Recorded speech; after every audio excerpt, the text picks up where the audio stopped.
Hello दोस्तों, नमस्कार। स्वागत है एक बार फिर से आप सभी के अपने प्रिय चैनल पर। दोस्तों आपको बता दें जो अभी की सबसे बड़ी खबर आ रही है, जहां पर भारतीय सीमा में 10 मिनट तक उड़कर क्या करता रहा पाकिस्तानी विमान। कहीं कोई नई साजिश तो नहीं, बताएंगे दोस्तों पूरी खबर क्या। और इसी बीच आपको बड़ी खबर बताएंगे, जहां भारत से वापस लौटे बिलावल भुट्टो पाकिस्तान में जाकर के जो भारत को लेकर जहर घोलने की कोशिश की दोस्तों। अब ऐसे में जयशंकर जी ने दे दिया भारत से करारा जवाब। ऐसी बात कह दी दोस्तों बिलावल भुट्टो को लेकर कि आप भी कहेंगे वाह वाह। साथ ही साथ आपको बताएंगे जहां फारूक अब्दुल्ला फिर एक बार केंद्र पर बयान दे करके घिर गए दोस्तों, बताएंगे इस बार क्या कहा। और साथ ही साथ मल्लिकार्जुन खड़गे पर लगा 100 करोड़ रुपए का मुआवजे का नोटिस। जी हाँ दोस्तों, सारी जानकारी बताएंगे, इसलिए बने रहेगा वीडियो का अंत तक। और अभी खबरों में आगे बढ़ने से पहले हमेशा की तरह अपने भारत देश का जमकर समर्थन करते और मानते कि भारतीय सेना में वो शौर्य, ताकत, बल, क्षमता, पराक्रम है जो किसी अन्य देश की सेनाओं में नहीं। तो इस वीडियो का भी कर दीजिए लाइक, चैनल को कर दीजिए सब्सक्राइब, बेल आइकन दबाइए, साथ ही कमेंट बॉक्स में लिख दीजिएगा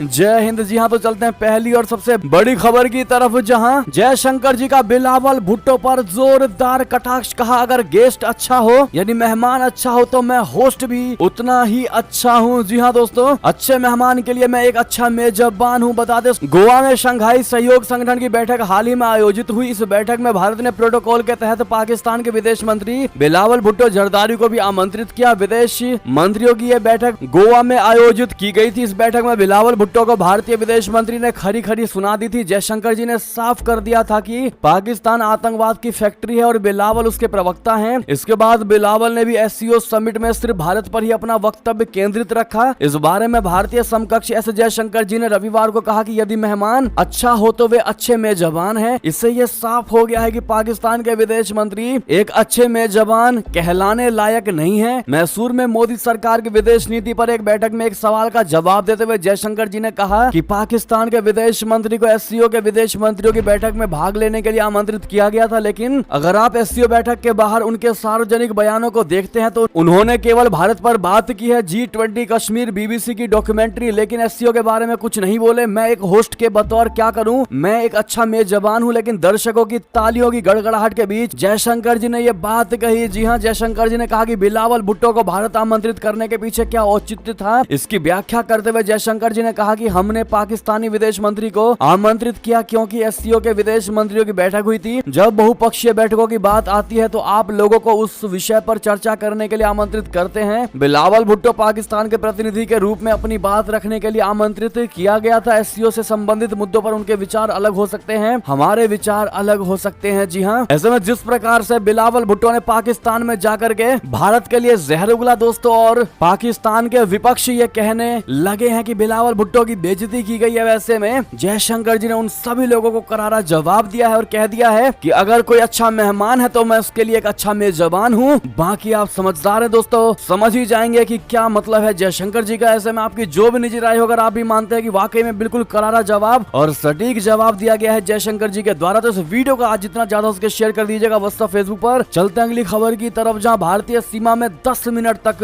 उड़कर क्या करता रह गया पाकिस्तानी विमान। क्या कहीं कोई नई साजिश तो नहीं थी। आपको बता दें पाकिस्तान इंटरनेशनल एयरलाइन का एक विमान भारी बारिश के कारण लाहौर हवाई अड्डे पर उतरने में विफल रहा। इस बीच ये प्लेन लगभग 10 मिनट तक भारतीय हवाई क्षेत्र में उड़ता रहा। द न्यूज की खबर के मुताबिक मस्कट से 4 मई को रात 8 बजे लौटा PIA का विमान PK-248 लाहौर के अल्लामा इकबाल अंतर्राष्ट्रीय हवाई अड्डे पर ना उतर सका। हवाई यातायात नियंत्रक के निर्देशक पर पायलट ने आसपास उड़ान भरना जारी रखा और इस दौरान भारी बारिश हुआ। कम ऊंचाई के कारण वो रास्ता भटक गया। रिपोर्ट के मुताबिक विमान 13,500 फुट की ऊंचाई पर उड़ते हुए बाधाना पुलिस थाने से भारतीय हवाई क्षेत्र में प्रवेश कर गया। भारतीय पंजाब के तरन तारण और रसूलपुर शहर से 40 किलोमीटर की यात्रा करने के बाद विमान वापस लौटा। खबर में कहा गया है कि पाकिस्तान के हवाई क्षेत्र में प्रवेश करने के बाद विमान ने मुल्तान के लिए उड़ान भरी। इस विमान ने लगभग 10 मिनट तक भारतीय क्षेत्र में कुल 120 किलोमीटर की उड़ान भरी, जो कि बहुत बड़ी बात है। रिपोर्ट में यह भी बताया गया है कि पाकिस्तानी विमान 2 बार भारतीय सीमा में दाखिल हुआ। पहली बार इसने 7 मिनट तक इंडियन एयर स्पेस में उड़ान भरी। इसके बाद ये प्लेन भारतीय पंजाब के झंगिया नूर मोहम्मद गांव के पास से पाकिस्तानी हवाई क्षेत्र में घुस गया। ये पाकिस्तानी पंजाब के कसूर जिले के डोना मंबो की चांट धूपसारी और घाटी कलंजर से होते हुए फिर से भारतीय सीमा में चला आया। इस बार करीब 3 मिनट बाद विमान फिर से पाकिस्तानी क्षेत्र में वापस चला गया। बहरहाल भारत में घुसने को लेकर दोस्तों वाकई में इसकी पड़ताल की जा रही है। जांच एजेंसियां चौकन्नी हैं और इस पर जांच बैठा दी गई है। बहरहाल अब ये देखना है कि इनकी जो दिक्कत थी वो जेन्युइन थी या फिर कोई नई चाल थी। वैसे आपको जो भी लगता है अपनी राय अवश्य दीजिएगा। चलते हैं अगली खबर की तरफ, जहां जम्मू कश्मीर से बड़ी ही भयावह खबर आ रही है दोस्तों, जहां पुंछ नियंत्रण रेखा पर गश्त के दौरान वाहन खाई में गिर गया, एक जवान अपना शहीद, 6 हुए जख्मी। बता दें पुंछ जिले की मेंढर तहसील के मनकोट सेक्टर में सीमा सुरक्षा बल का वाहन दुर्घटनाग्रस्त हो गया। इस दुर्घटना में 6 जवान घायल हो गए और 4 की हालत गंभीर है। हादसे में एक जवान की मृत्यु भी हो गई, तो वहीं घायलों को इलाज के लिए नजदीकी सैन्य चिकित्सा शिविर लेकर जाया गया। जानकारी के अनुसार रविवार देर शाम लगभग 6:20 के करीब सीमा सुरक्षा बल का एक वाहन जिरात ताकिया शरीफ के नजदीक करीब 250 फीट गहरी खाई में गिर गया। इस हादसे में वाहन पूरी तरह क्षतिग्रस्त हो गया। स्थानीय लोगों ने पुलिस को घटना की सूचना दी। पुलिस ने स्थानीय लोगों के साथ मिलकर सभी घायलों को रेस्क्यू किया। घायलों को 15 डोगरा बटालियन के चिकित्सा शिविर पहुंचाया गया। वहां डॉक्टरों ने कांस्टेबल रामचंद्रन निवासी मध्य प्रदेश को मृत घोषित कर दिया। शिविर में अब 6 जवानों का इलाज चल रहा है। ऐसे में दोस्तों उनको गेट वेल सुना आप लोग जरूर कहिएगा और हमारे शहीद जवान को श्रद्धांजलि जरूर दीजिएगा। लेकिन दोस्तों बड़े ही दुख के साथ ये कहना पड़ रहा है कि लगातार हमारे जवानों की मृत्यु हो रही है, जो कि बहुत दुखद है। ऐसे में आपकी जो भी निजी राय हो दोस्तों। बात करते हैं अगली खबर की, जहां फारूक अब्दुल्ला का केंद्र सरकार से बड़ा सवाल, जम्मू कश्मीर में चुनाव कराने में आखिर क्यों हो रही देरी। बता दें फिर एक बार फारूक अब्दुल्ला ने केंद्र को घेरने की कोशिश की है। बता दें वरिष्ठ नेता और जम्मू कश्मीर के पूर्व मुख्यमंत्री फारूक अब्दुल्ला ने रविवार को पूछा कि केंद्र शासित प्रदेश में विधानसभा चुनाव कराने में देरी क्यों हो रही है। उन्होंने कहा कि यह जम्मू कश्मीर में एक निर्वाचित सरकार के बनने का वक्त है। एक साक्षात्कार में श्रीनगर से लोकसभा सदस्य अब्दुल्ला ने कहा कि जब भारतीय जनता पार्टी यानी भाजपा के नेता सार्वजनिक रूप से घोषणा करते हैं कि वे चुनाव में 50 सीट जीतेंगे, तो उन्हें लोकतांत्रिक कवायद को अंजाम देने से कौन रोक रहा है। नेशनल कॉन्फ्रेंस के 85 वर्षीय प्रमुख ने कई मुद्दों पर बात की। उन्होंने उप महाद्वीपीय में अस्थायी शांति सुनिश्चित करने के लिए पाकिस्तान के साथ बातचीत की जल्द बहाली की फिर से वकालत की। ऐसे में दोस्तों जिस प्रकार से लगातार महबूबा मुफ्ती और फारूक अब्दुल्ला जो केंद्र सरकार को घेरने की कोशिश करते हैं दोस्तों, चाहे वो मुद्दा कोई सा भी हो, 370 को हटाने का हो या फिर जम्मू कश्मीर से जुड़ा कोई भी मसला क्यों ना हो, ऐसे में इनके बयानों में विकास की बातें तो बिल्कुल भी दिखाई नहीं देती। लेकिन इनका एक ही काम है और वो आप सभी जानते ही हैं दोस्तों। ऐसे में कमेंट में अपनी राय अवश्य दीजिएगा इनको लेकर। साथ ही साथ अगली खबर की बात करते हैं, जहां चीन से सीमा विवाद के बीच जयशंकर जी का राहुल गांधी पर तंज, कहा वे चीनी राजदूत से ही क्लास ले रहे। जी हां, विदेश मंत्री जयशंकर जी ने रविवार को कांग्रेसी नेता राहुल गांधी पर तंज कसते हुए कहा कि वो चीनी राजदूत से चीन पर क्लास ले रहे हैं। मोदी सरकार की विदेश नीति विषय पर उन्होंने कहा कि मैं राहुल गांधी से चीन पर क्लास लेने की सोच रहा था, लेकिन मुझे पता चला कि वो खुद ही चीनी राजदूत से चीन पर क्लास ले रहे हैं। चीन के मसले पर राहुल गांधी की ओर से मोदी सरकार पर लगाए गए आरोपों पर जवाब देते हुए विदेश मंत्री एस जयशंकर जी ने यह बातें कही। जी हां, जयशंकर जी ने डोकलाम संकट के दौरान भारत में चीन के राजदूत के साथ राहुल गांधी की मुलाकात का जिक्र किया। जयशंकर जी ने राहुल को निशाने पर लेते हुए कहा कि राहुल गांधी यानी उन्होंने इस दौरान सरकार पर हमला करते हुए कहा कि भारत ने चीन के हाथों नया क्षेत्र गंवा दिया। मैं जानता हूं कि राजनीति में सब कुछ राजनीतिक होता है, मैं इसे स्वीकार करता हूं, लेकिन मुझे लगता है कि कुछ मुद्दों पर हमारी सामूहिक जिम्मेदारी है कि हम कम से कम इस तरह से व्यवहार करें कि विदेशों में अपनी यानी भारत की सामूहिक स्थिति को कमजोर ना करें, जो हमने चीन के मामले में पिछले 3 वर्षों में देखा है। जयशंकर जी ने भ्रामक आख्यानों और गलत बयान पर भी निशाना साधा और उदाहरण दिया कि एक पुल जिसे चीनी पेंगोंग तसों पर बना रहे थे, उस मामले में भी गलत बयानी की गई। वास्तविकता ये थी कि इस विशेष क्षेत्र में पहले चीनी 1959 में आए थे और फिर उन्होंने 1962 में इस पर कब्जा कर लिया, लेकिन इस तरह से इसे सामने नहीं रखा गया था। कुछ तथाकथित आदर्श गांव के मामले में भी ऐसा ही हुआ। वे उन क्षेत्रों पर बनाए गए थे जिन्हें हमने 62 में या 62 से पहले ही खो दिया था। बहरहाल आपको बता दें दोस्तों कि राहुल गांधी पर तंज कसते हुए करारा जवाब दिया है राहुल गांधी को और क्लियर कहा गया है कि कुछ मुद्दों पर हमें संयम से काम रखना चाहिए, क्योंकि कुछ मुद्दे ऐसे होते हैं जो भारत को विदेशों में सामूहिक स्थिति में कमजोर बनाते हैं। आपको याद होगा दोस्तों, एक बार इन्होंने लंदन के यूनिवर्सिटी में जाकर के भारत को लेकर ऐसा बयान दिया था जिससे लोगों में नाराजगी देखने को मिली थी। ऐसे में आपकी जो भी निजी राय हो दोस्तों राहुल गांधी को लेकर और उनके बयानों को लेकर जो विदेशों में भारत के साख को कमजोर करती है, ऐसे में आपकी राय तो बनती है दोस्तों। बात करते हैं अगली बड़ी खबर की, जहां सुलीवन रियाद में बुलाएंगे भारत सहित अमेरिका, यूएई व सऊदी अरबिया के एनएसए। जी हां दोस्तों, होने वाली है बड़ी बैठक। बता दें, अमेरिकी राष्ट्रीय सुरक्षा सलाहकार जैक सुलिवन इस सप्ताह के अंत में सऊदी अरबिया में सऊदी, यूएई, भारत के एनएसए की बैठक की योजना बना रहे हैं, जो अस्थिर रूप से क्षेत्र में राष्ट्रीय सुरक्षा सलाहकारों को शामिल करने वाली पहली ऐसी पहल होगी जहां भारत बहुत बड़ा सेतु है। सुलिवन ने गुरुवार को कहा कि वो सऊदी नेताओं के साथ बातचीत के लिए इस सप्ताह के अंत में सऊदी अरबिया की यात्रा करेंगे, क्योंकि अमेरिका रियाद के साथ संबंध मजबूत करना चाहता है। सुलिवन ने Washington institute for near east policy में कहा कि वो सऊदी अरबिया नेताओं के साथ बातचीत के लिए शनिवार को सऊदी अरब की यात्रा करेंगे। उनके सऊदी क्राउन प्रिंस मोहम्मद बिन सलमान से मिलने की भी उम्मीद है। जी हाँ, साथ ही साथ दोस्तों अगली खबर आपको बता दें, जहां पर पाकिस्तान की पूरी दुनिया में बेइज्जती। जी हाँ, भारत आए बिलावल पर बरसे इमरान खान, खोल दिया पूरा चिट्ठा और अपने पाकिस्तान की ही इमरान खान ने कर दी बेइज्जती और बता दिया पाकिस्तान की क्या है हकीकत। आपको बता दें, पाकिस्तान के पूर्व पीएम इमरान खान ने विदेश मंत्री बिलावल भुट्टो की जमकर खिंचाई कि इमरान खान ने शहबाज सरकार को निशाने पर लेते हुए कहा कि आजकल पाकिस्तान सरकार के मंत्रियों को किसी के कुछ पूछने की आवश्यकता नहीं, विदेश का पैसा अपने मन से खर्च करते हैं और बिना किसी सलाह के जहां मन में आता है वहां चले जाते हैं। इमरान खान ने विदेश मंत्री बिलावल भुट्टो के भारत दौरे पर कहा कि पाकिस्तान की आज दुनिया के सभी मुल्कों में घनघोर बेइज्जती हो रही है। जी हां, शंघाई सहयोग संगठन के विदेश मंत्रियों की बैठक की मेजबानी इस बार भारत कर रहा है और इस बैठक में शामिल होने भारत आए पाकिस्तान के विदेश मंत्री बिलावल भुट्टो की उनके देश में विपक्ष जमकर खबर ले रहा है। ऐसे में दोस्तों बिलावल पर बोलते हुए इमरान खान ने पाकिस्तान की ही बेइज्जती कर डाली और कह दिया कि पाकिस्तान की आज पूरी दुनिया बेइज्जती कर रहा है, हर देश में पाकिस्तान की बेइज्जती हो रही है। कहते हैं ना कि सच कभी नहीं छुड़ता, लेकिन सच निकलने के अलग अलग फॉर्म होते हैं। आप ऐसे नहीं तो किसी अन्य तरीके से सच उगल ही देंगे और वैसे में इमरान खान वही करते दिखाई दिए हैं दोस्तों। और आज पाकिस्तान की हकीकत उन्होंने खुद अपने मुंह से बयान कर दिया है। बात करें अगली बड़ी खबर की, जहां जम्मू कश्मीर से सबसे बड़ी खबर, पुलवामा को दहलाने की सबसे बड़ी साजिश विफल, 6 किलो आईईडी बरामद, आतंकियों का मददगार भी हुआ गिरफ्तार। जी हां, कश्मीर घाटी के पुलवामा में पुलिस और सुरक्षा बलों ने बहुत बड़े आतंकी साजिश को नाकाम किया है। पुलिस ने यहां एक आतंकी मददगार को भी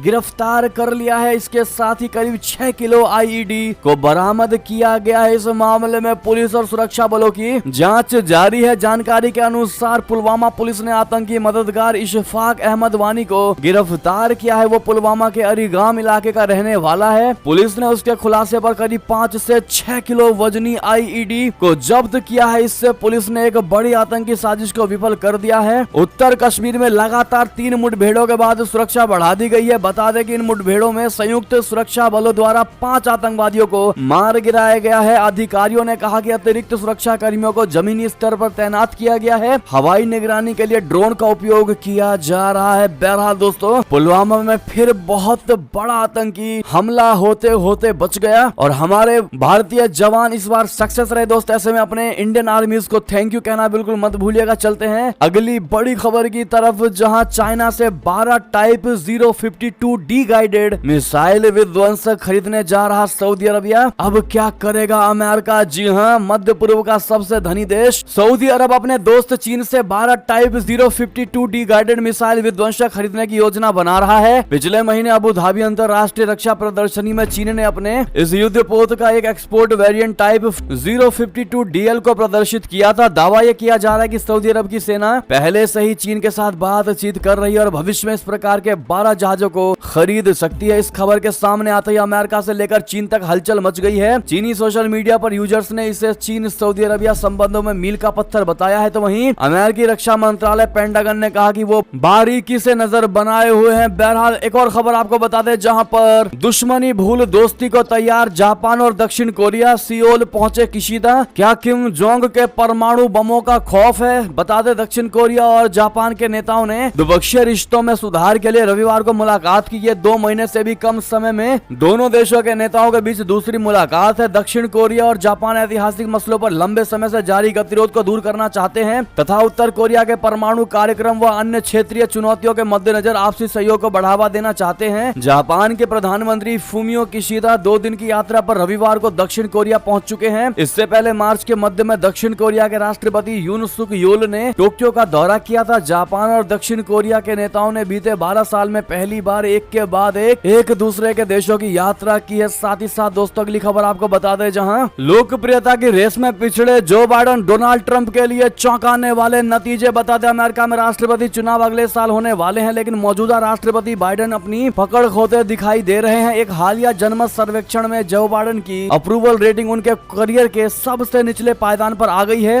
तो वहीं एक बार फिर से अमेरिकी राष्ट्रपति बनने का सपना संजोए ट्रंप के लिए इस सर्वे के नतीजे काफी उत्साहित करने वाले हो सकते हैं। ये सर्वे एबीसी न्यूज के और वॉशिंगटन पोस्ट ने किया है। इसमें जो बाइडेन 2024 में होने वाले अमेरिकी राष्ट्रपति चुनाव के लिए शुरुआती मतदाता वरीयता में पूर्व राष्ट्रपति डोनाल्ड ट्रंप से पीछे हैं। ताजा सर्वेक्षण में महज 36% लोगों ने जो बाइडेन के प्रदर्शन को मंजूरी दी है। फरवरी की तुलना में ये 6 अंक कम है और 2022 की शुरुआत में उनके पिछले निचले स्तर से 1 अंक कम है। तो वहीं करीब 56% लोगों ने जो बाइडेन प्रदर्शन को अस्वीकार किया। इसके अलावा 68% लोगों ने 80 साल के बाइडेन को एक और कार्यकाल के लिए काफी बूढ़ा माना है। सर्वे के दौरान ट्रंप की बात करें तो 44% लोगों ने ट्रंप को बेहतर बताया है दोस्तों, वो भी जो बाइडेन से बेहतर। ऐसे में आपसे अगर ये सवाल पूछा जाए कि जो बाइडेन या डोनाल्ड ट्रंप किसको होना चाहिए एज अ राष्ट्रपति of United state of America, तो आप क्या जवाब देंगे। साथ ही साथ दोस्तों अगली खबर बता दें, जहां 2024 की गणतंत्र दिवस परेड में सिर्फ महिलाएं होंगी शामिल। बैंड से लेकर झांकियों में भी दिखाई देंगी महिला शक्ति। बता दें गणतंत्र दिवस के मौके पर कर्तव्य पथ पर होने वाले आधिकारिक समारोह में मार्च करने वाली टुकड़ी और बैंड दस्ते में शामिल सभी प्रतिभागी महिलाएं हो सकती हैं और अधिकारी इस तरह के प्रस्ताव पर काम कर रहे हैं। रक्षा सूत्रों ने इसकी जानकारी दी। रक्षा सूत्रों ने बताया कि रक्षा मंत्रालय ने मार्च में 2024 परेड की योजना पर तीनों सेनाओं, विभिन्न मंत्रालयों और विभागों को एक कार्यालय ज्ञापन भेजा है। सूत्रों ने कहा कि ज्ञापन में इस तरह के प्रस्ताव पर विचार किए जाने का उल्लेख किया गया है और कहा गया है कि फरवरी की शुरुआत में रक्षा सचिव की अध्यक्षता में एक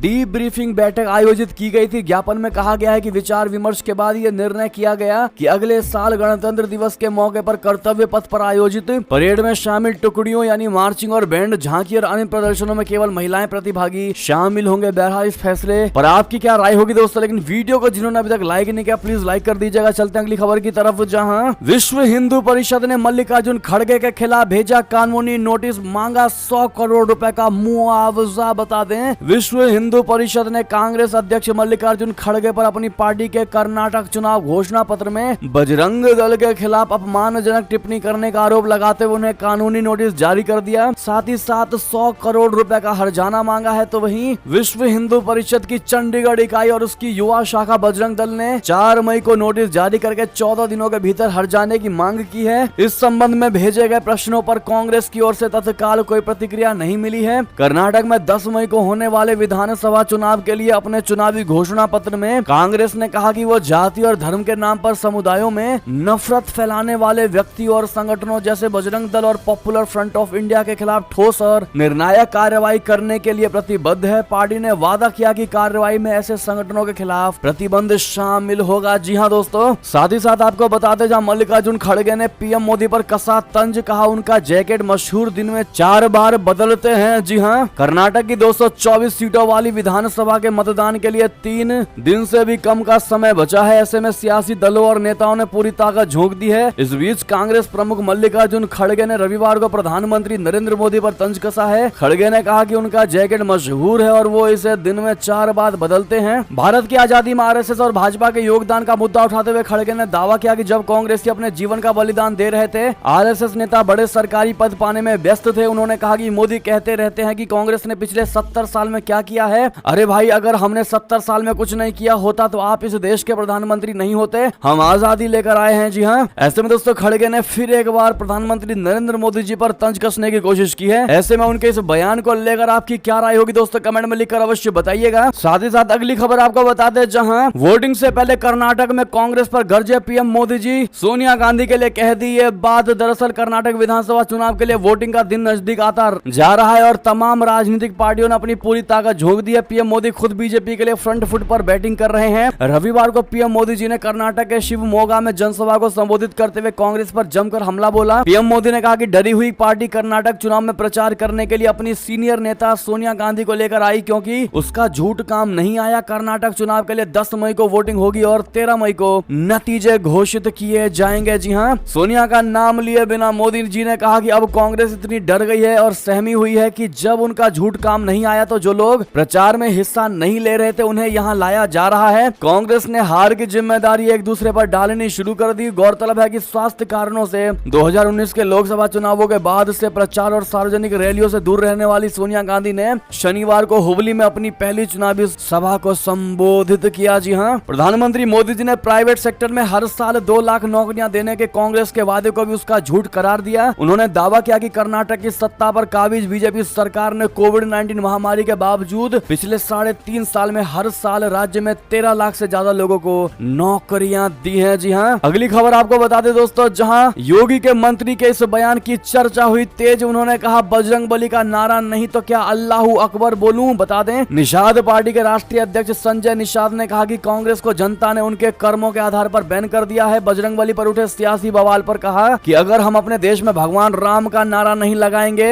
बजरंगबली का नारा नहीं लगाएंगे तो क्या देश में अल्लाहू अकबर बोलेंगे, क्रिश्चियन बोलेंगे। ये भारतीय भूमि है, मुस्लिम राष्ट्र में इस्लाम धर्म का नारा लगता है तो हमें कोई आपत्ति नहीं है। जी हां, साथ ही साथ अगली खबर बता दें, जहां आज से 5 दिनों तक होगी बहुत भारी बारिश। दिल्ली और उत्तर प्रदेश के लिए बड़ी चेतावनी जारी। बता दें, उत्तर भारत के तमाम राज्यों में बारिश का दौर खत्म हो चुका है। पिछले कुछ दिनों में काफी बरसातें हुई और अब एक बार फिर से तापमान में वृद्धि होने लगी है। हालांकि अंडमान और निकोबार द्वीप पर मोचा साइक्लोन की वजह से भारी से बहुत भारी बारिश की चेतावनी जारी की गई है। आज से अगले 5 दिनों तक बरसात होगी। इसके अलावा भी कई राज्यों में बारिश की चेतावनी जारी कर दी गई है। दिल्ली और पश्चिमी यूपी में भी हल्की से मध्यम बारिश की संभावना है। मौसम विभाग के अनुसार बंगाल की खाड़ी में साइक्लोन मोर्चा की गति धीरे धीरे तेज होगी और इसका असर अंडमान और निकोबार में देखने को मिलेगा। चेतावनी जारी करते हुए मौसम विभाग ने कहा कि 8 से 12 मई के बीच भारी से बहुत भारी बारिश होगी। ऐसे में जो भाई लोग दिल्ली और उत्तर प्रदेश इस खबर को देख रहे हैं, आपके लिए बारिश को लेकर बड़ी खबर है दोस्तों। बहरहाल ये थी अब तक की सारी बड़ी खबरें। आपको हमारी खबर कैसी लगी, आशा करता हूँ बहुत अच्छी लगी होगी। थोड़ी भी अच्छी लगी तो इस वीडियो को